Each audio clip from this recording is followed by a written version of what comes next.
இது 2025 பிப்ரவரி மாதம் கணக்கில் வச்சுக்கோங்க.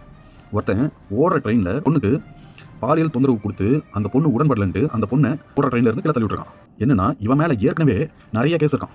அதாவது செயின் பறிப்பு கேஸ் இருக்குது, பாலியல் வன்புணர்வு கேஸ் இருக்குது, பாலியல் வன்புணர்வு பண்ணி கொலை பண்ண கேஸ் இருக்குது, கொலை கேஸ் இருக்குது. இவன் வந்து சரித்திர பதிவு எடுக்க குற்றவாளியான். இப்போ நான் இவனை தப்பு சொல்லணும்னு நினச்சிங்களா? கிடையாது, நான் அவனை தப்பே சொல்ல மாட்டேன். ஏன்னா நிறைய பேர் நல்லவங்களா இருக்கிற மாதிரி சில பேர் கெட்டவங்களா இருக்காங்க.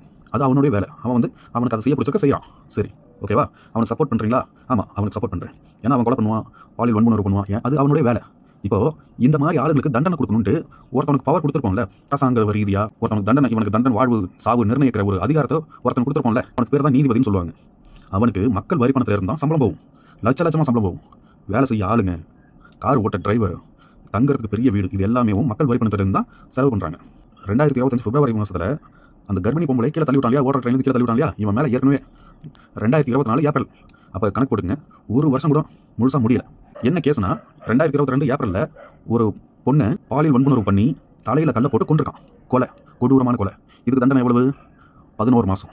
11 மாதம் தண்டனையிலேருந்து இப்போ ஜெயிலேருந்து வெளியில் வந்துட்டு இப்போ அடுத்த அட்டம்ப்ட் 2022 செயின் பறித்து ஜெயிலுக்கு போயிட்டு வெளில வந்து இந்த மாதிரி நிறைய கேஸ் இருக்கான் அவன் மேலே. இப்போ இவன் எப்படி வெளியில் சுற்றுறான்? நான் என்ன கேட்குறேன், ஒரு பொண்ணை பாலியல் வன்புணர்வு பண்ணி தலையில் கல்லை போட்டு கொடூரமாக கொலை பண்ணவனுக்கு 11 மாதம் தான் தண்டனையா? இந்த 11 மாதம் தண்டனை கொடுத்த நீதிபதி எவன்? கொடூரமான கொலைக்கு வெறும் 11 மாதம் தண்டனை கொடுத்து தீர்ப்பு எழுதின நீதிபதி இருக்கான் இல்லையா, அவனுக்கு மனுஷன் மலம் இருக்கு இல்லையா, மனுஷன் மலம், நாய் மலம், இதெல்லாம் கரைச்சி அவனுக்கு அபிஷேகமாக பண்ணி செருப்பாலே அடித்து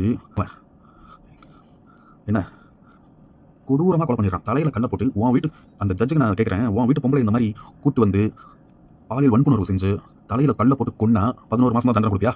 சொல்லு. உன் மூஞ்சில் உன்னை மல அபிஷேகம் உனக்கு பண்ணி செருப்பால் அடித்து ரோட்டில் திரும்பி விட்டால் தான் என் மனசு ஆறும். இங்கே பாருங்க மக்களே, குற்றவாளிகளை தப்பு சொல்லி எதுவும் ஆக போகிறதில்ல. அவங்களுக்கு தண்டனை கொடுக்க வேண்டிய இடத்துல இருக்கிற நீதிபதிங்கிற பேரில் இருக்கானுங்கல்ல, இவனுங்க ஒழுங்காக வேலை செய்யணும்னா இவனுங்களை தான் முதல் தண்டிக்கணும்.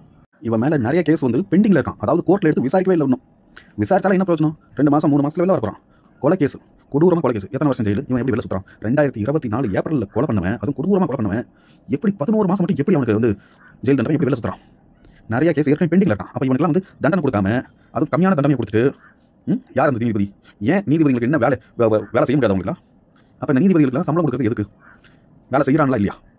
ஒவ்வொருத்தவனும் குற்றம் பண்ணுறவன் ஒவ்வொருத்தவன் பின்னணியிலையும் அத்தனை கேஸ் இருக்கு. 40 கேஸ், 20 கேஸ், 30 கேஸ் இருக்கு. அப்போ இந்த நீதிபதிகளுடைய வேலை தான் என்ன தான் பண்ணுறீங்க? இத்தனை கேஸ் பெண்டிங்கில் இருக்கிறவங்க வெளில சுற்றிட்டு இருக்கான், கேஸ் எடுக்காமல் இருக்கிறீங்களே, ஏன் உங்களுடைய வேலை என்ன? இதில் ஒரு கேள்வி வேறு, குற்ற பதிவேடு இருக்கிறவன் எப்படி வெளியே கண்காணிக்காமல் விட்டீங்க? இந்த மாதிரி இவன் தப்பு பண்ணிட்டே இருப்பான், ஜெயிலுக்கு போயிட்டு வந்துட்டே இருப்பான். இவன் கண்காணிக்கிறது தனியாக போலீஸ் வேறு போடணுமா?